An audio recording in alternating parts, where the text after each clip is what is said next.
तो चलिए बच्चों अपन स्टार्ट करते हैं इस वीडियो में। लास्ट वीडियो में अपन ने कहां तक लास्ट टॉपिक था मेरे ख्याल से relation between U V and F for convex lens. Next refraction formula for concave lens. Refraction formula for concave lens और relation between U V and F for concave lens. तो बच्चों जैसा आपने diagram बनाया था कॉन्वेक्स के लिए, थोड़ा कॉन्केव के लिए टफ होता है, पर ये डेरिवेशन बिल्कुल सेम वैसे ही ड्राइव करते हैं जैसे हमने कॉन्वेक्स में किया था। यहाँ पर ये ऑप्टिकल सेंटर हो गया, ये प्रिंसिपल एक्सिस हो गई, और सपोज यहाँ पर है ऑब्जेक्ट ए बी। जो अपन ने रूल्स देखे हैं उस बेसिस पर इस ऑब्जेक्ट की इमेज कहां बनेगी, तो स्वाभाविक है कि इसकी इमेज वहीं बनेगी जहां पर रिफ्रैक्टेड रेज मीट करेंगी। तो रिफ्रैक्टेड रेज मीट करने के लिए मिनिमम कितनी रिफ्रैक्टेड रेज होनी चाहिए? 2। भाई ये कॉन्केव लेंस, ये प्रिंसिपल एक्सिस, ऑप्टिकल सेंटर। अब मान लीजिए यहां पर ये ऑब्जेक्ट है ए बी। मेरा क्वेश्चन है कि इस ऑब्जेक्ट की इमेज कहां बनेगी? तो आपका आंसर होना चाहिए सर जहां रिफ्रैक्टेड रेज मीट करेंगी। रिफ्रैक्टेड रेज मीट करने के लिए मिनिमम कितनी रिफ्रैक्टेड रेज होनी चाहिए? 2 रिफ्रैक्टेड रेज आपको कब मिलेंगी? जब 2 इंसिडेंट रेज हो। वो 2 इंसिडेंट रेज कौन सी डिसाइड करनी है? तो उसके लिए मैंने आपको 3 रूल बताए थे, तो उसमें से मान लीजिए 2 रूल फॉलो कर लीजिए। तो एक रे हम लेते हैं parallel to principal axis. Parallel to principal axis आपको पता है कि ये जो है लेंस डाइवर्जिंग लेंस है, ये रे को डाइवर्ज कर देगा।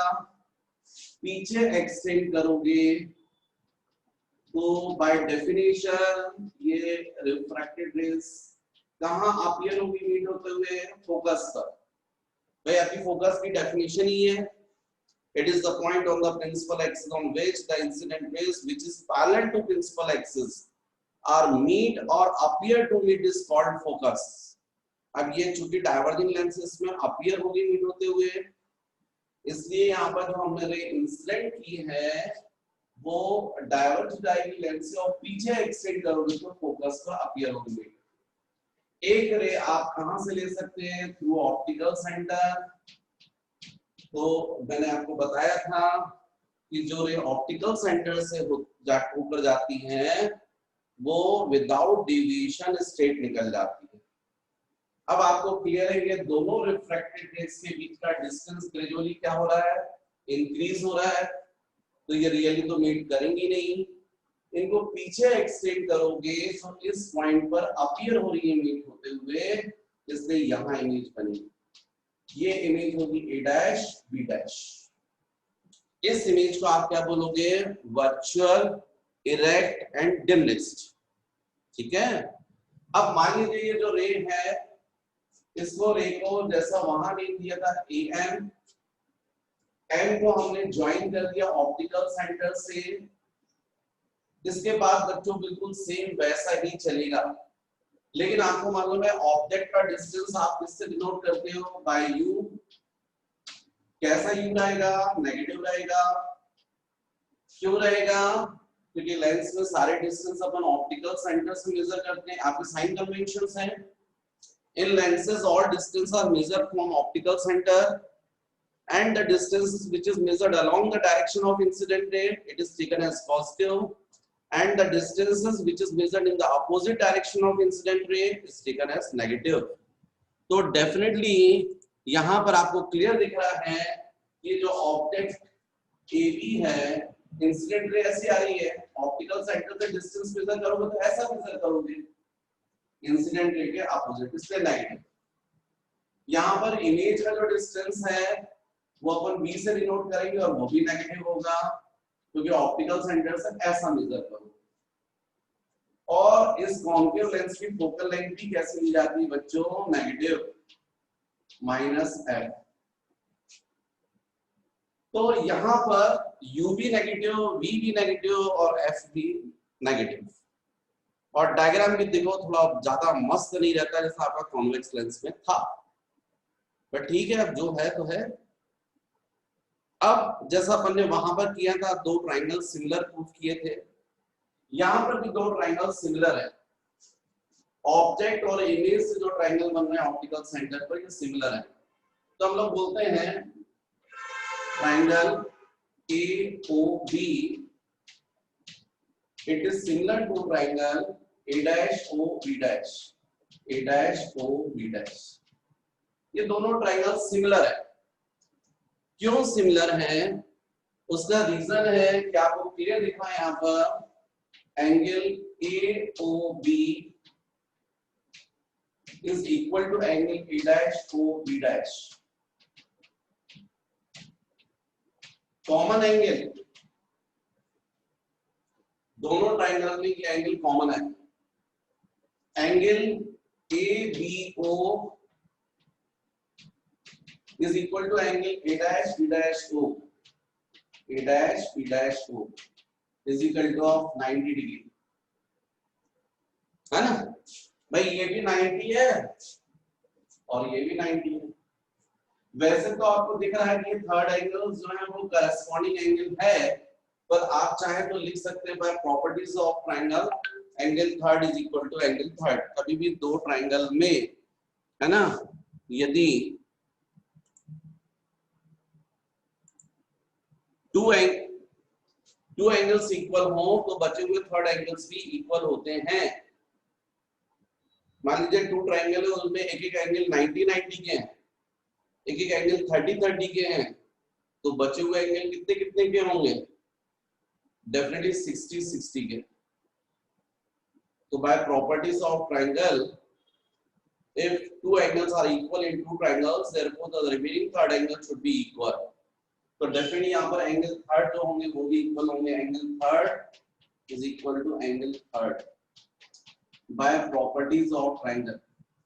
और कभी भी टू ट्राइंगल्स में यदि ऑल इंटीरियर एंगल्स इक्वल हो तो इसका मतलब वो ट्राइंगल्स कैसे होते हैं, सिमिलर ट्राइंगल। सिमिलर ट्राइंगल्स में हमेशा करस्पॉन्डिंग साइड्स का रेशियो इक्वल होता है। इसका मतलब इस बिग ट्राइंगल की साइड हम लेते हैं AB,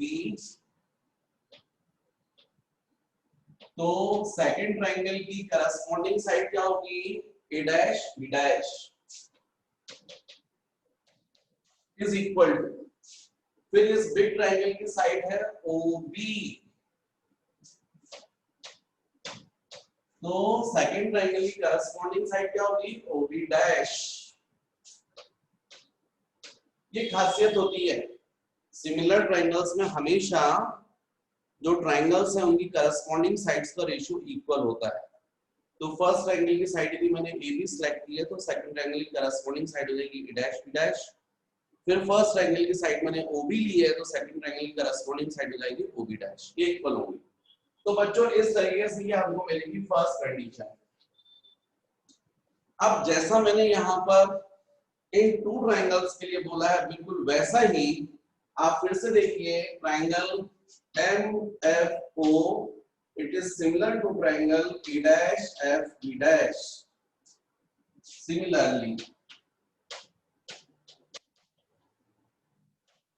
triangle MFO, it is similar to triangle A', A',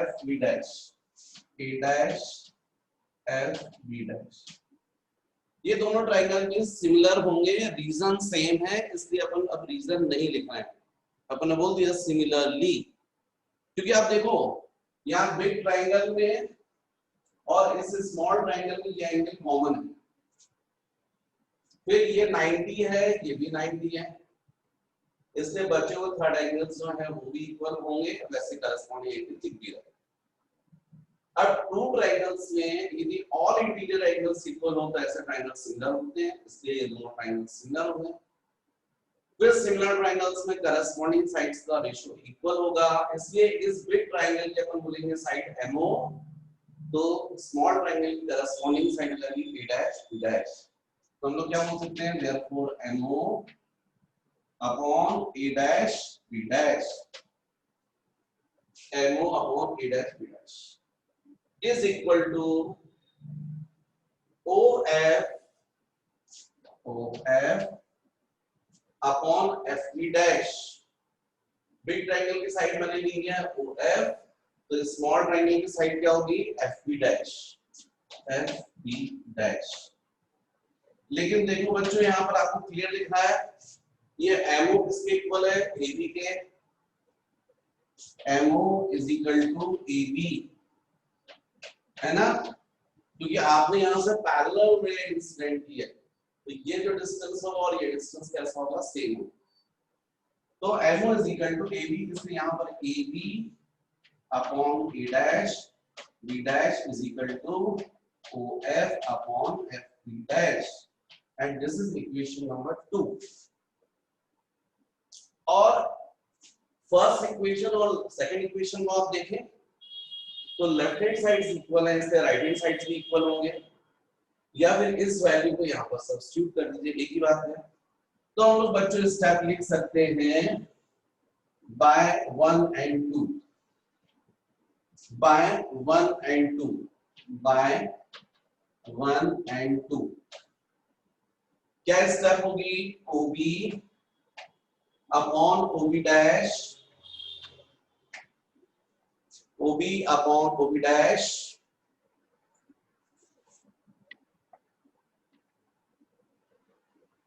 is equal to OF upon FB dash, है ना भाई। दोनों की लेफ्ट हैंड साइड इक्वल है तो राइट हैंड साइड भी इक्वल होंगे, तो OB upon OB dash is equal to OF upon FB dash. लेकिन ऐसा तो नहीं चलेगा, क्योंकि हमको मालूम हमारे साइन कन्वेंशंस में लेंस में सारे डिस्टेंस कहां से मेजर किए जाते हैं, ऑप्टिकल सेंटर से। तो इसमें ये तीन तो ठीक है, O से, OB भी O से है, OB डैश O से, ये OF भी O से। ये प्रॉब्लम कर रहा है FB डैश, ये भी डेफिनेटली कहां से होना चाहिए, O से। तो इसको हम बच्चों स्टेप लिख सकते हैं OB upon OB dash is equal to OF upon, इस FB डैश को हम लोग बच्चों क्या लिख सकते हैं, FB डैश को हम लोग लिख सकते हैं OF minus OB dash, OF minus OB dash. तो FB डैश को हम लोग लिख सकते हैं OF माइनस OB डैश। अब आप देखिए सारे डिस्टेंस कहां से हो गए, ऑप्टिकल सेंटर से, और हमारा साइन कन्वेंशन यही बोल रहा था कि सारे डिस्टेंस कहां से होने चाहिए, ऑप्टिकल सेंटर से। तो यहाँ पर बच्चों एक्चुअली OB हमको पता है minus U, OF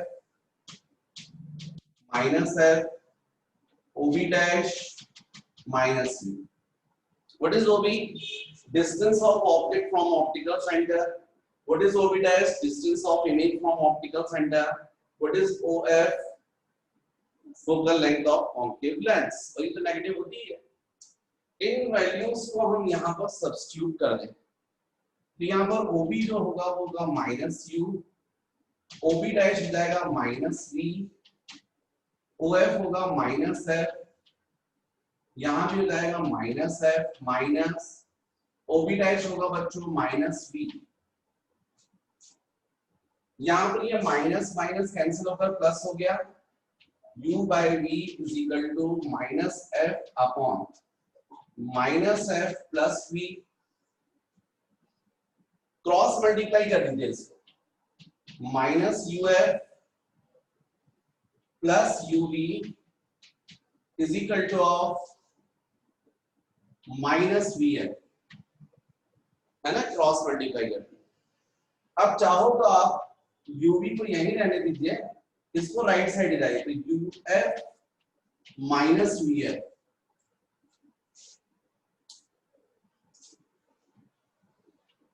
both sides divided by UVF, divided by UVF। बिल्कुल यही स्टेप्स की थी अपन ने जब कॉन्वेक्स लेंस के लिए फोकल लेंथ का फॉर्मूला ड्राइव किया था ना बच्चों, तो उस वक्त भी हम लोगों ने यही फॉर्मूला डिराइव किया था, तो सेम स्टेप्स थी। तो ये जाएगा UV upon UVF is equal to UF upon UVF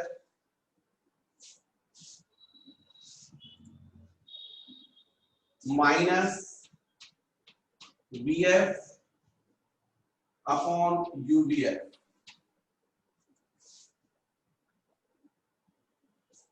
U cancel, V cancel, U cancel, F cancel, V cancel, F cancel। तो बच्चों यहां पर बचा 1 upon F, 1 upon B minus 1/E। Same formula हमने ड्राइव किया था कॉन्वेक्स लेंस के लिए। इसका मतलब कॉन्वेक्स लेंस और कॉन्केव लेंस दोनों के लिए ये रिलेशन कॉमन है, सेम है। जब हम लोग इसको क्वेश्चंस में यूज करेंगे तो विद साइन यूज करेंगे। तो बच्चों नेक्स्ट अपन को देखना है linear magnification. What is linear magnification? The ratio of height of image to the height of object is called linear magnification. What is linear magnification? The ratio of height of image to the height of object is called linear magnification. The ratio of height of image to height of object is called linear magnification. What is I? This is height of image. What is O? Height of object. तो linear magnification जो होता है बच्चों उसको अपन m से denote करते हैं, m is equal to I upon O। अच्छा इस linear magnification से क्या मिलता है? तो मान लीजिए फॉर एग्जांपल लीनियर मैग्निफिकेशन की वैल्यू जो है लेंस के लिए 2 है, इसका मतलब ये है कि m की वैल्यू 2 तो 2 is equal to I upon O means I is equal to twice of O। मतलब जो इमेज बनेगी वो ऑब्जेक्ट के रिस्पेक्ट में डबल रहेगी। मतलब कैसी इमेज? इनलार्ज। यदि इसी m की वैल्यू मान लीजिए सपोज हाफ होती, m is equal to half, तो I is equal to कितना जाता? Half of O। इसका मतलब जो इमेज बनेगी उसकी हाइट कितनी है? ऑब्जेक्ट की हाइट का हाफ टाइम्स, मतलब डिमिनिश्ड इमेज बनेगी। यदि मान लीजिए m की वैल्यू सपोज 1 हो तो इसका मतलब I is equal to O, मतलब जो इमेज बन रही है वो कैसी बन रही है? Same height. तो इस मैग्निफिकेशन से ये डिसाइड हो जाता है कि जो इमेज फॉर्म हो रही है वो किस टाइप की होगी। तो जनरली अपन जो बच्चों डेफिनेशन देते हैं, डेफिनेशन में हम बोल देते हैं the ratio of height of image to the height of object is called linear magnification. It is denoted by m। अच्छा अब इसमें बेटा साइन कन्वेंशन यदि हमको यूज करना है तो ध्यान रखिएगा फॉर रियल इमेजेस, क्योंकि जब हम न्यूमेरिकल करेंगे तो हमको ये सब ध्यान रखना पड़ेगा, बिना उसके सब हमारे क्वेश्चंस के आंसर्स नहीं आएंगे। रियल इमेजेस आप लोग को मालूम है कैसी फॉर्म होती है? इन्वर्टेड। भाई आपने देखा है ये कॉन्वेक्स लेंस है, यहाँ पर ऑब्जेक्ट है और यदि रियल इमेज बात करते तो ऐसी फॉर्म होती है। तो इसका मतलब आई की वैल्यू कैसी होगी? नेगेटिव, और ऑब्जेक्ट की हाइट कैसी होगी? पॉजिटिव। भाई साइन कन्वेंशन में ऐसे ही है आपका, the height which is measured above the principal axis is taken as positive and the height which is measured below the principal axis is taken as negative। तो object की height positive और image की height negative, तो इसका मतलब क्या हो जाएगा? m is equal to minus I upon O, इसका मतलब नेगेटिव।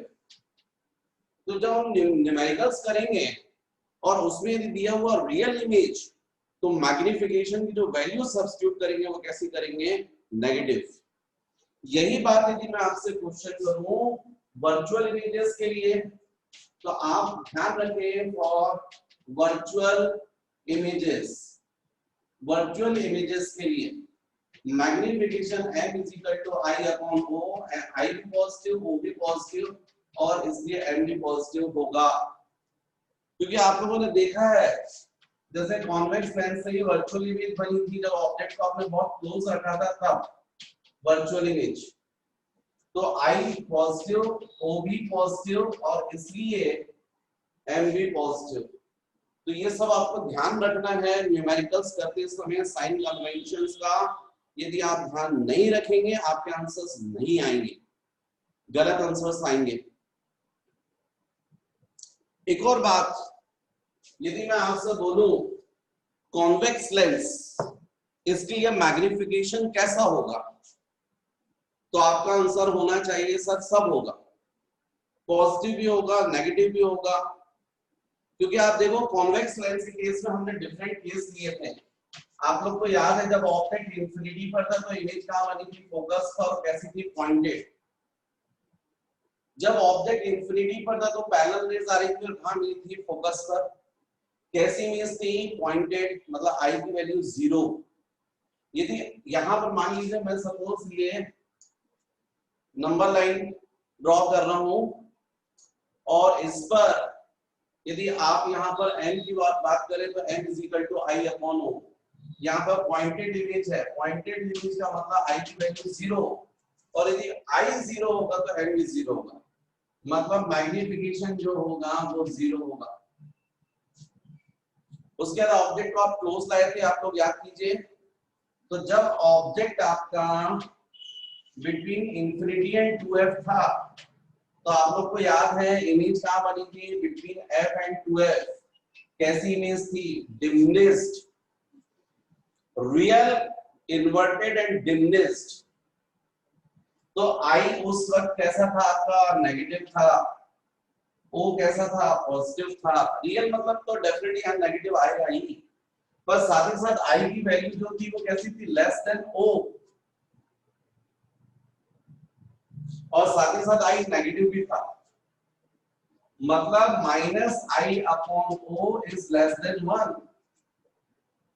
इसका मतलब I upon O it is greater than -1। जब माइनस साइन शिफ्ट करते तो ये साइन बदल जाता है, और आई अपॉन ओ क्या होता है, m इज ग्रेटर देन -1। मतलब m की वैल्यू -1 से ज्यादा। यदि नंबर लाइन पर देखें और ये सपोज -1 है तो ये बता रहा है कि m की वैल्यू जो है वो -1 से ज्यादा रहेगी। ऊपर सारी वैल्यूज कवर हो रही। अच्छा, उसके बाद आप देखो ऑब्जेक्ट को आपने 2f पर रखा तो इमेज भी 2f पर बनी थी, और कैसी बनी थी, सेम हाइट की। मतलब i is equal to o, i negative.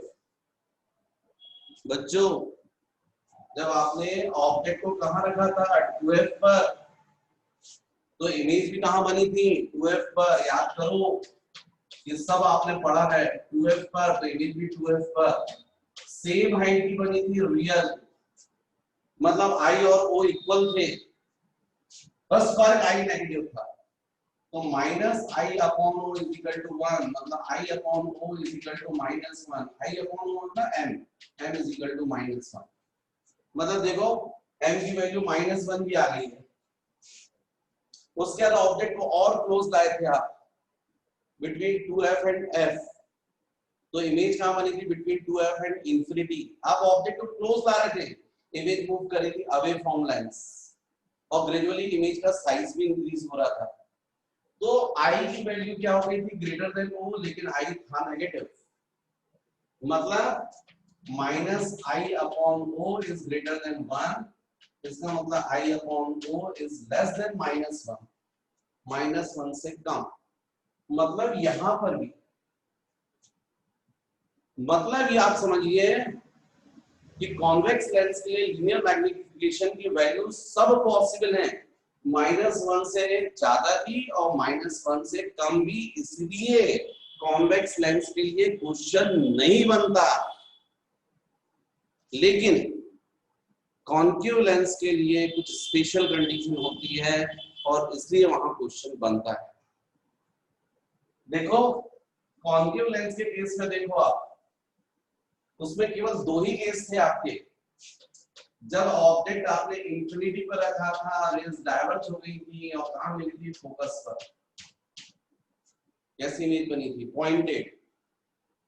m is equal to i upon o, i की वैल्यू 0 मतलब मैग्निफिकेशन भी 0, तो m इज इक्वल टू 0।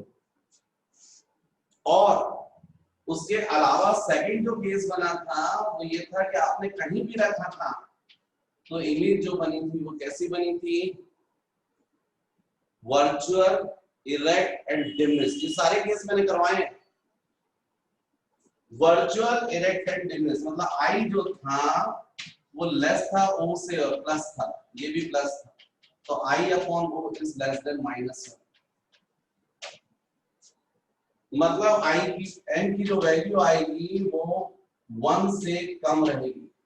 इसका मतलब कॉन्केव लेंस के लिए n की वैल्यू हमेशा बिटवीन 0 एंड 1 होती है और पॉजिटिव होती है, और ये क्वेश्चन बनता है।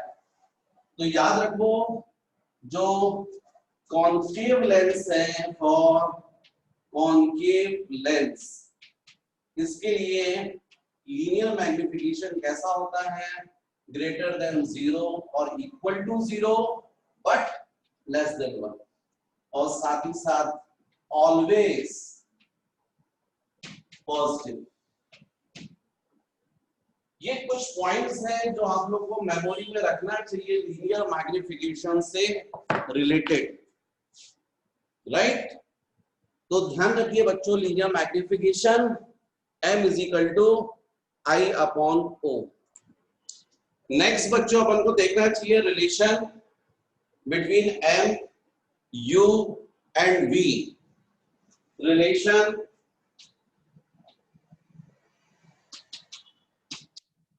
between m, u and v।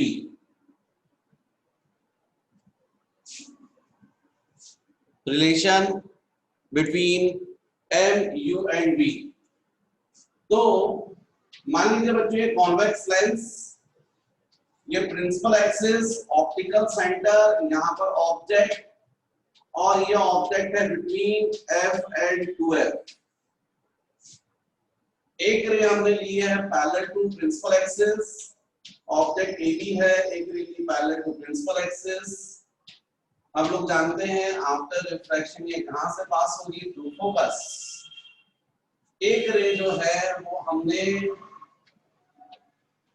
Decide किए थ्रू ऑप्टिकल सेंटर, स्ट्रेट निकल जाएगी और फाइनली इमेज यहां बनेगी।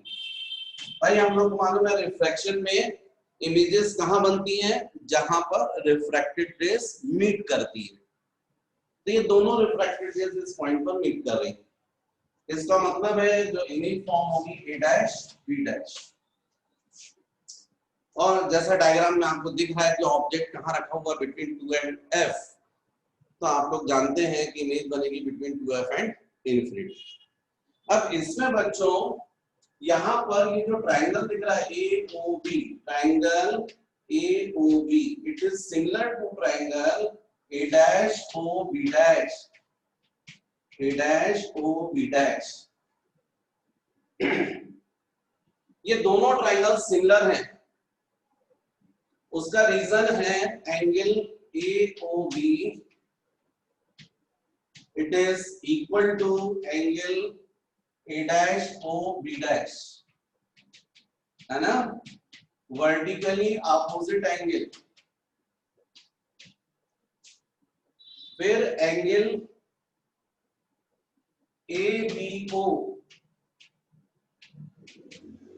Angle ABO is equal to angle A dash B dash O, A dash B dash O is equal to 90 degree. तो ये 90 है, भी 90 है। हो गया। टू ट्रायंगल्स में टू एंगल्स इक्वल है, तो डेफिनेटली बचे हुए थर्ड एंगल्स तो इक्वल होंगे बाय प्रॉपर्टीज ऑफ ट्रायंगल। कभी भी टू ट्रायंगल्स में टू एंगल्स इक्वल हो तो डेफिनेटली थर्ड एंगल्स इक्वल होते ही हैं। तो इसलिए angle third is equal to angle third. और यदि इन टू ट्रायंगल्स के ऑल इंटीरियर एंगल्स इक्वल हैं, इसका मतलब यह हुआ कि ये ट्रायंगल क्या हुए, सिमिलर ट्रायंगल। और बच्चों आप लोग जानते हैं सिमिलर ट्राइंगल्स में करस्पॉन्डिंग साइड्स का रेशियो इक्वल होता है। इसका मतलब आप लोग बोल सकते हैं यहाँ पर इस ट्राइंगल की साइड AB, तो सेकंड ट्राइंगल की करस्पॉन्डिंग साइड आपको दिख रही है A dash B dash, A dash B dash. फिर फर्स्ट ट्राइंगल की साइड OB, तो सेकंड ट्राइंगल की करस्पॉन्डिंग साइड है OB dash, OB dash. Values रख दो, तो what is ABO, height of object. What is A dash B dash?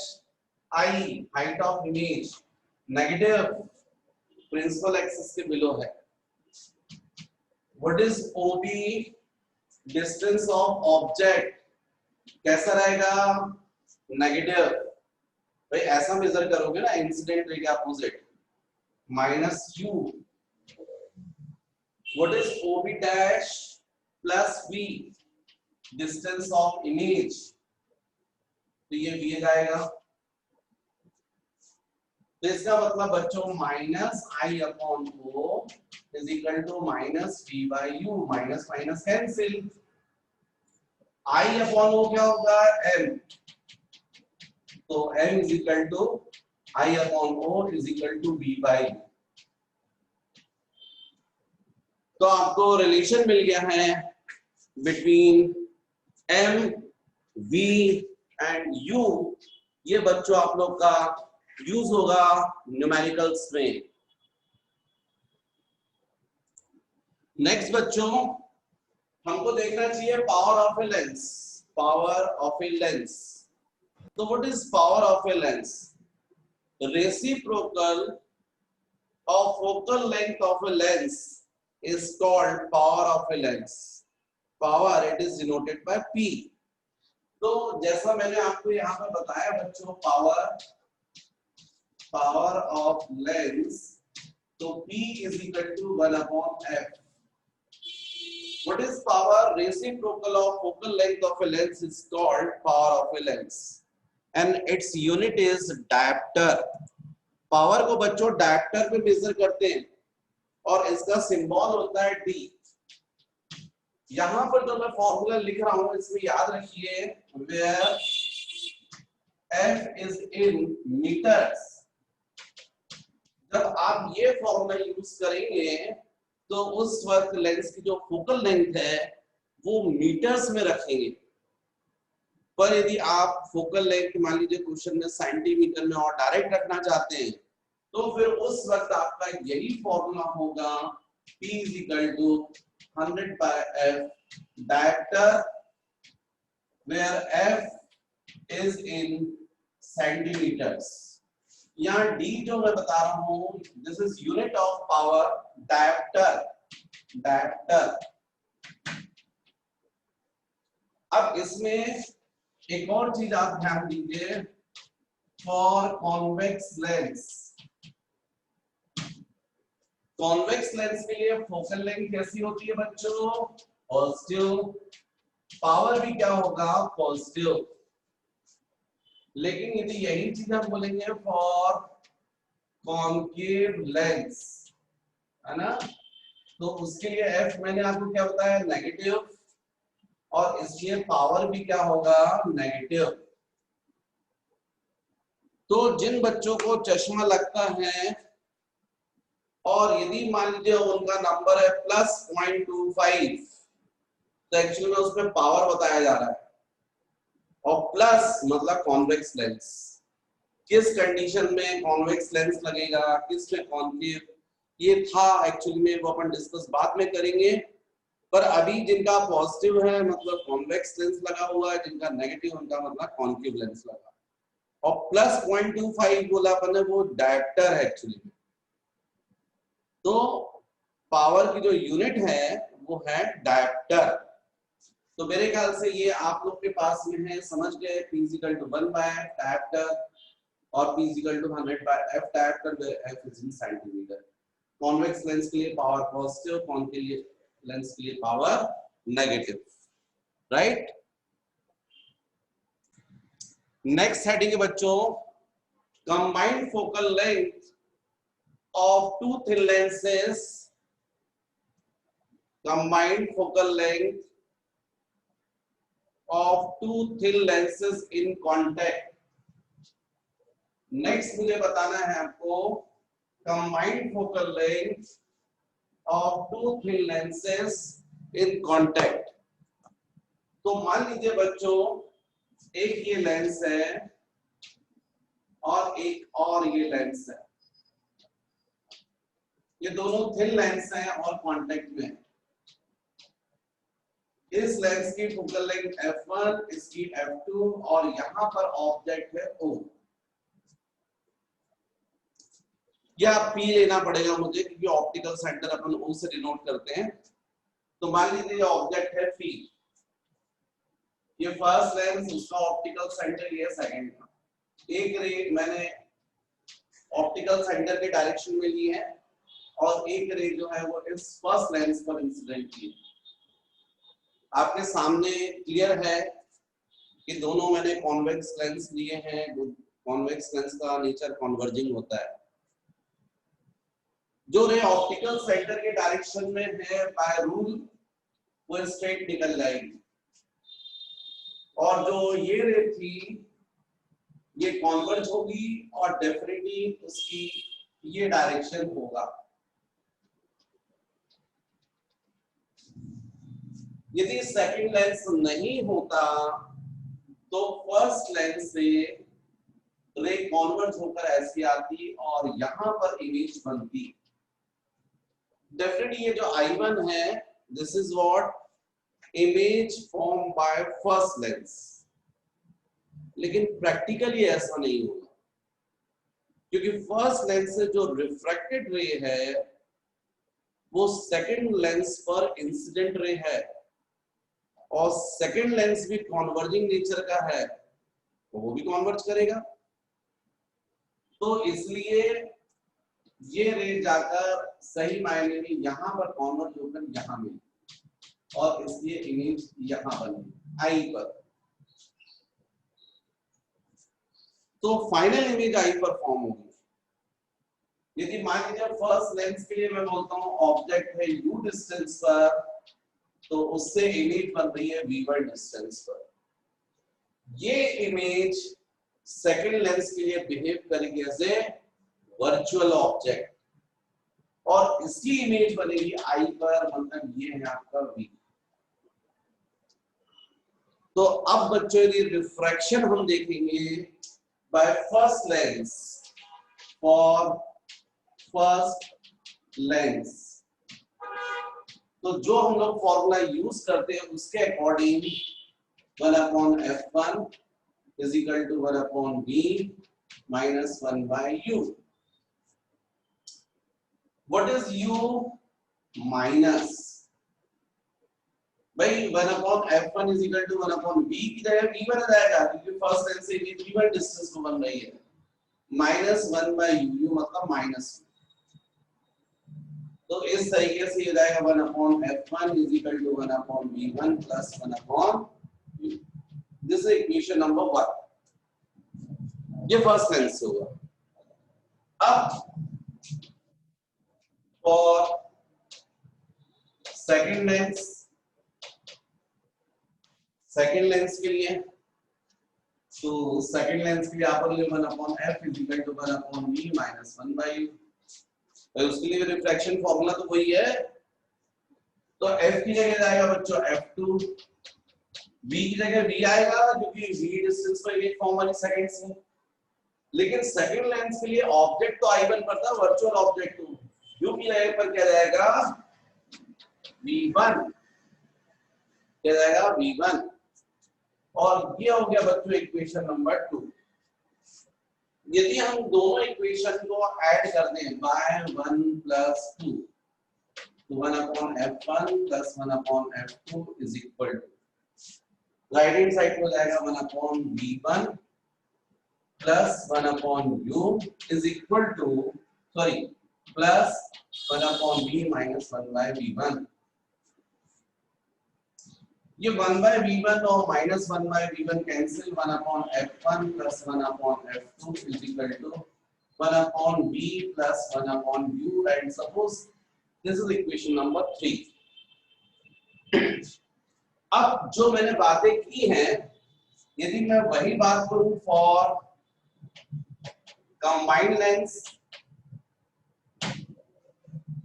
मतलब इन दोनों की जगह यदि एक ऐसा लेंस होता जो डायरेक्ट इस ऑब्जेक्ट की इमेज सीधे कहां बनाता, आई पर, और मान लीजिए उसकी फोकल लेंथ है कैपिटल एफ, तो आप क्या लिखते हैं कंबाइंड लेंस के लिए, 1/f is equal to 1/v minus u. What is capital F? Combined focal length of lens. इन दोनों की जगह पर एक ऐसा इफेक्टिव लेंस जो डायरेक्ट ऑब्जेक्ट की इमेज का बना रहा आई पर, तो ऑब्जेक्ट हो गया -u पर और इमेज बन रही v पर, और मान लीजिए combined focal length, combined lens के लिए अपन ले रहे हैं कैपिटल F, तो आपके सामने है, ये हो जाएगा 1/f is equal to 1/v plus 1/u, and this is equation number 4. By 3 and 4 आपको क्लियर दिख रहा है, राइट हैंड दोनों के इक्वल है, तो लेफ्ट हैंड साइड्स भी इक्वल होंगे, तो आप बोलोगे by 3 and 4 1/f is equal to 1/f1 plus 1/f2। इसका मतलब बच्चों, यदि फर्स्ट लेंस की फोकल लेंथ f1 है, सेकंड की f2 है, और यदि हम उनको कंबाइन रखते हैं तो उनकी जो कंबाइंड फोकल लेंथ यदि वो कैपिटल F हो, तो capital F is equal to होता है f1 f2 upon f1 plus f2। मान लीजिए फर्स्ट लेंस की फोकल लेंथ है 10 सेंटीमीटर, सेकंड की है मान लीजिए फॉर एग्जांपल 20 सेंटीमीटर, दोनों को आपने कंबाइंड रख दिया। अब इस कंबाइंड लेंस की फोकल लेंथ कितनी हो जाएगी, तो आप डायरेक्ट निकाल सकते हैं, इसमें वैल्यू रख। ये कैसे आया, यहाँ पे मैंने इसको सॉल्व किया है, यहाँ एलसीएम ले लोगे तो f1 f2 ये जाएगा f2 प्लस f1, रेसिप्रोकल करोगे तो capital F is equal to f1 f2, ये इसको सॉल्व करने से यही आएगा। तो देखो 10 into 20 अपॉन 10 प्लस 20 200/30 क्या निकल रहा है, कंबाइंड फोकल लेंथ, राइट। तो ये कंबाइंड फोकल लेंथ के लिए फॉर्मूला है। ये तब है जब टू थिन लेंसेज कांटेक्ट में है, लेकिन यदि बच्चों यदि टू थिन लेंसेज कांटेक्ट में नहीं है और उनके बीच का सेपरेशन है स्मॉल d, तो फिर उस कंडीशन में जो फॉर्मूला होता है वो होता 1/f is equal to 1/f1 plus 1/f2 minus d upon f1 into f2, ये फॉर्मूला होता है। What is the distance between two thin lenses. तो आज इस वीडियो में बच्चों यहीं तक देखेंगे, इसके आगे अपन नेक्स्ट देखेंगे, राइट।